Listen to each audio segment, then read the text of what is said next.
Looking back on our North Dakota hunt there at the end of the 2012 season, I spent that entire fall out at Cedar Breaks Ranch there in South Dakota helping my friend Ben Doty guide out on his place.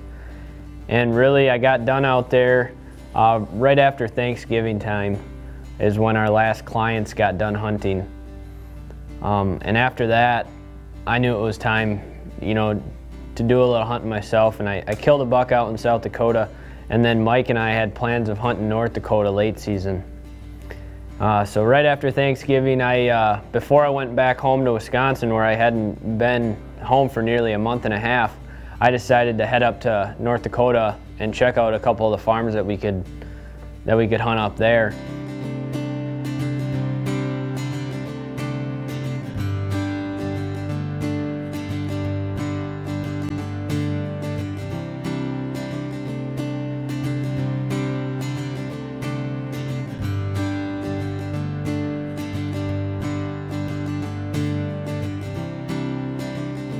It's Friday, November 30th. Ansel and I just drove all night. Got to North Dakota about an hour and a half ago. It's just kind of starting to get light enough to see now, so we're going to drive around and see if we can find some deer.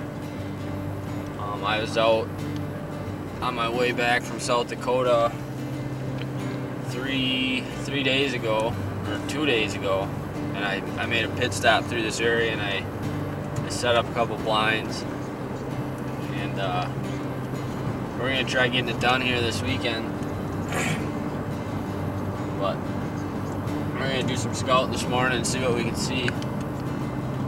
Make a game plan for this afternoon.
The first trip out there was unsuccessful, but we seen a lot of deer, just didn't see any bucks that we wanted to kill. Farming is our life. Hunting is our life passion. We know that in both, it's what's planted in the ground first that matters. And that's why we choose Antler King food plot mixes. Our results speak for themselves. Antler King, bigger bucks, healthier deer. Hey, T-Bone here. Let's talk about expandable broadheads. 2-inch 2-blade expandables only have a 2.5-inch cutting surface and are actually more like a sliver. G5's T3 all-steel big cut expandable has a whopping 3 inches of cutting surface. 3 blades produce 3 independent flaps, creating a big old chunk. So, do you want a sliver or a T3 chunk? The second trip out there, we'd planned on coming out for 2 days. We were gonna only be able to hunt Saturday and Sunday. And we left Saturday morning when Mike got off work. And we had it timed where we would get there about 2 o'clock in the afternoon, if all went well. And hop right in the blind. We'd sit Saturday night, and then we'd sit Sunday night, and then we'd drive back and we'd have to start work on Monday morning. And as luck would have it, halfway there we hit a big snowstorm.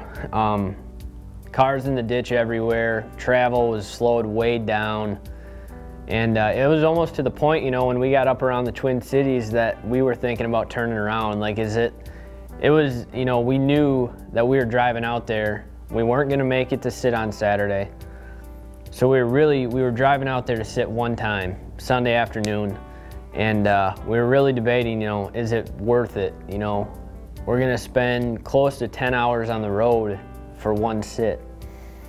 And I think that's one thing that sets Mike and I apart from anybody else, because, you know, 99.9% of people would have turned the car around, but we didn't.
December 11th.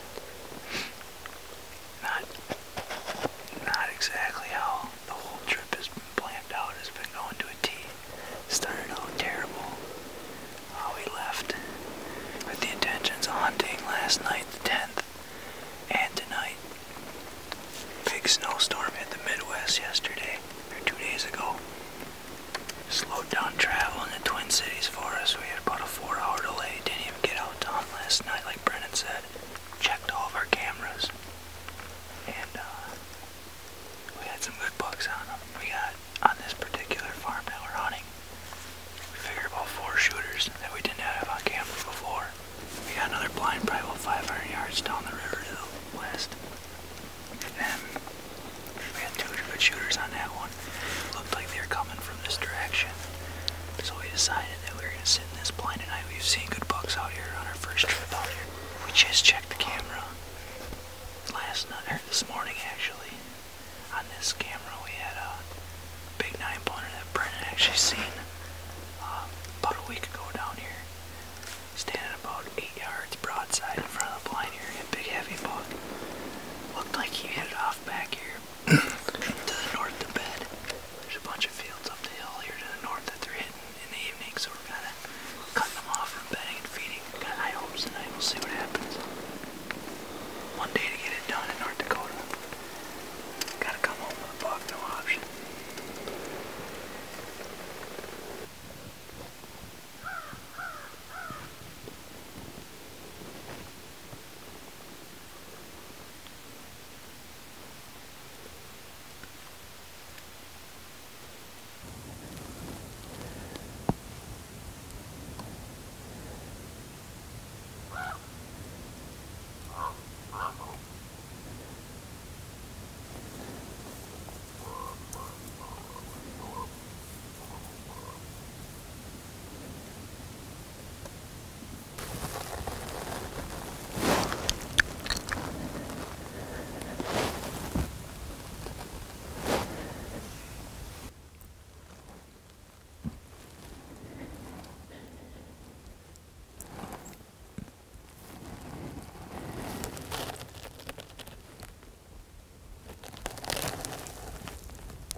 He's bleeding bad.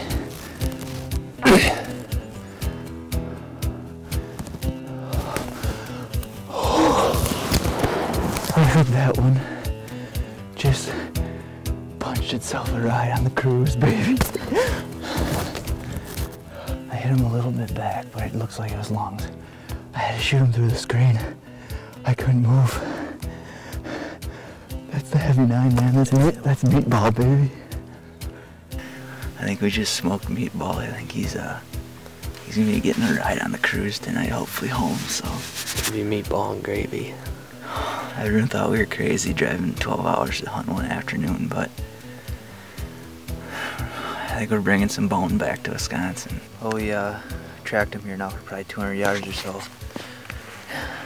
Not the best blood, but our last sight here, Brennen and I were looking. He's struggling like he's dragging on the ground. There's stuff kicked all over here.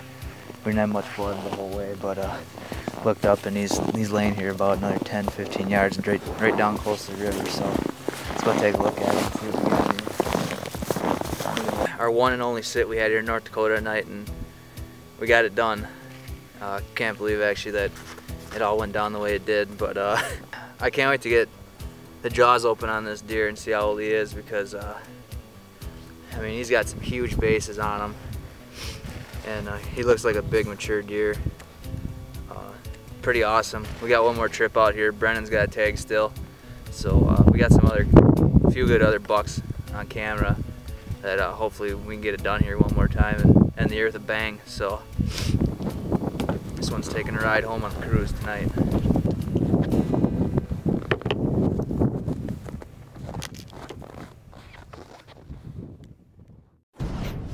The word is out. The Red Revolution is changing hunting. The most advanced hunting arrow ever. Maxima Red from Carbon Express. The only arrow engineered to contain and control the enemy of accuracy. Dynamic spine to the red zone. Maxima Red is a game changer. The Reds are legit, period. Ready to raise your game? Join the Maxima Red Revolution and shoot better. Carbon Express. The spin and strut works better than other strutting decoys because it triggers a dominant genetic response. We get a gobbler's attention by calling as a hen. When the gobbler sees the natural motion of the spin and strut strutting in front of a hen, his response changes from curious and cautious to one of exerting his dominance over this intruder. This genetic response will stop hang-ups and can bring gobblers in from long distances. Even call-shy birds will respond. So if you want the original lifelike motion decoy, get a spin and strut. Mike and I both had off. I think we had a string of days off. We had, you know, close to a week off between Christmas and New Year's. And we were pumped because we knew if we put the time in out there with the cold temperatures that were in the forecast, that we were going to get a chance at a good buck.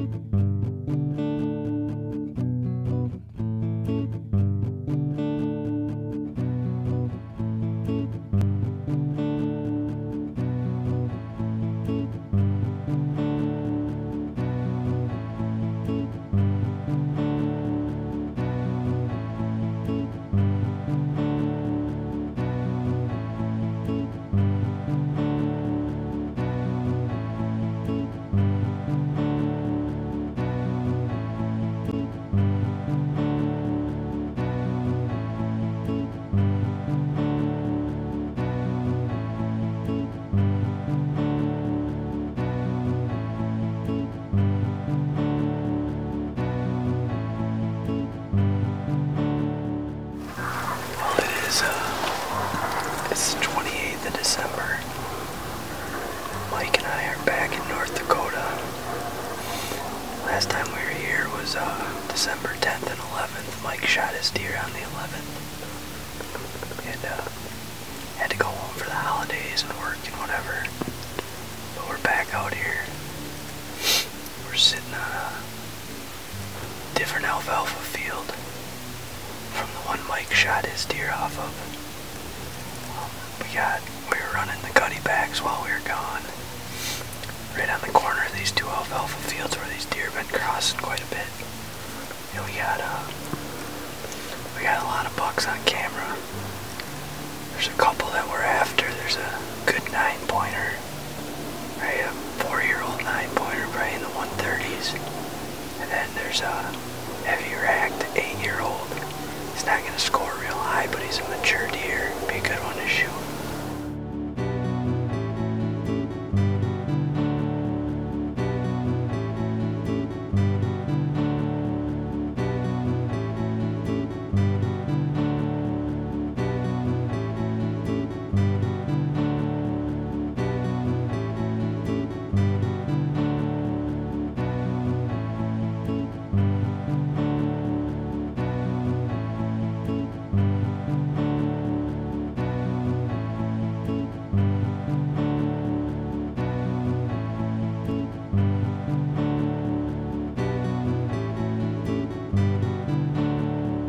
So our first night back out there, we sat in a double bull that first night, and we seen a lot of deer. We're sitting on this big alfalfa field, and it was reseeded, so it was, you know, it was green, and it was pretty much the only green food source in the entire river bottom.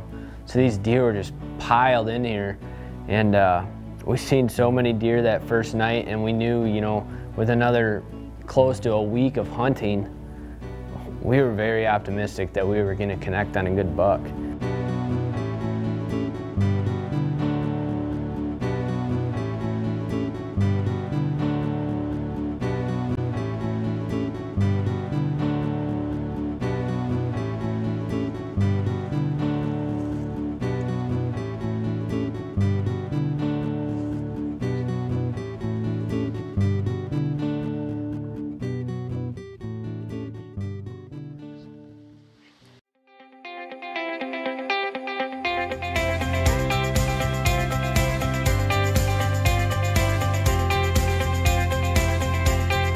From online to your living room and everywhere in between, Carbon TV has all of your favorite outdoor shows, anywhere, anytime.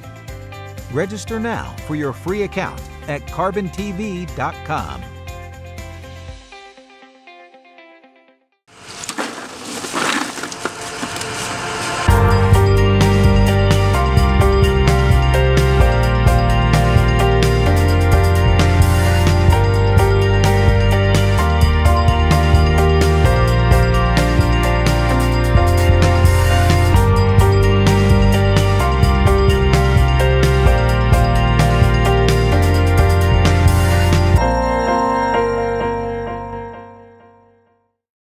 We've been farming all of our lives. We work hard so we can enjoy hunting. With Antler King products, we know our whitetails are getting the vitamins and minerals they need to remain healthy and grow bigger antlers. It's clear we've made the right choice. Antler King, bigger bucks, healthier deer.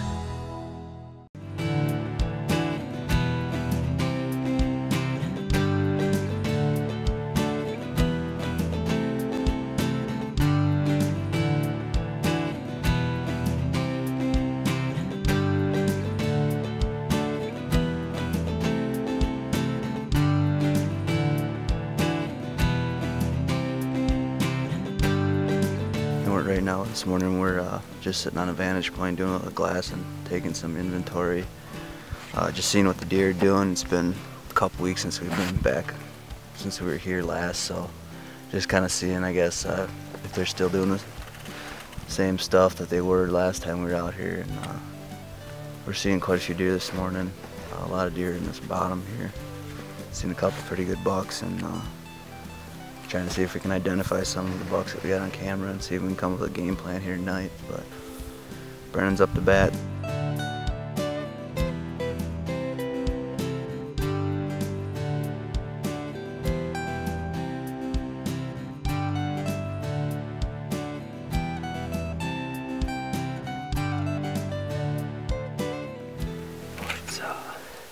It's day 2 out here in North Dakota.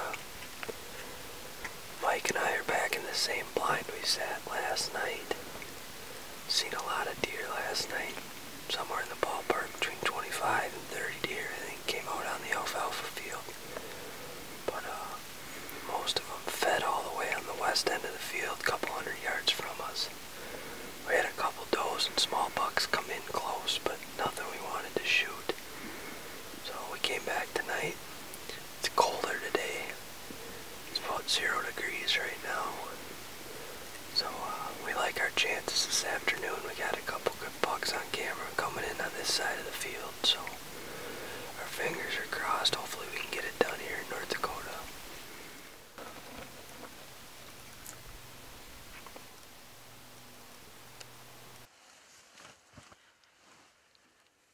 So that second evening, you know, starts out, we have a bunch of deer come out on the opposite end of that big alfalfa field, and they're kind of feeding around out there. And one of them is one of the bucks that we wanted to kill. He's a mature 8-pointer. He ain't gonna go anywhere in the score department, but he's an old buck, he's a mature buck, and you know, that's a trophy in my book. And anybody that sees, you know, a mature deer as not being a trophy just because they lack in the antler department is you know, what I would call crazy, but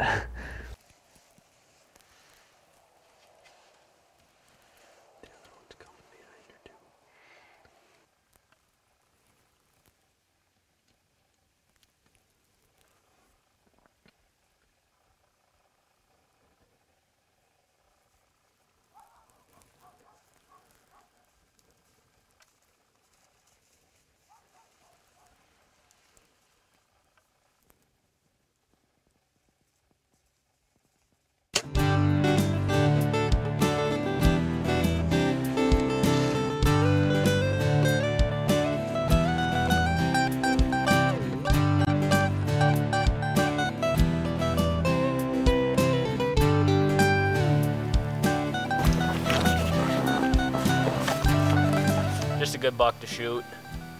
Mature deer, real big body. I couldn't be happier. We're done here in North Dakota. I'm gonna head back to Wisconsin and see if we can't have some luck back there the last week of the season. So that's a wrap for North Dakota 2012.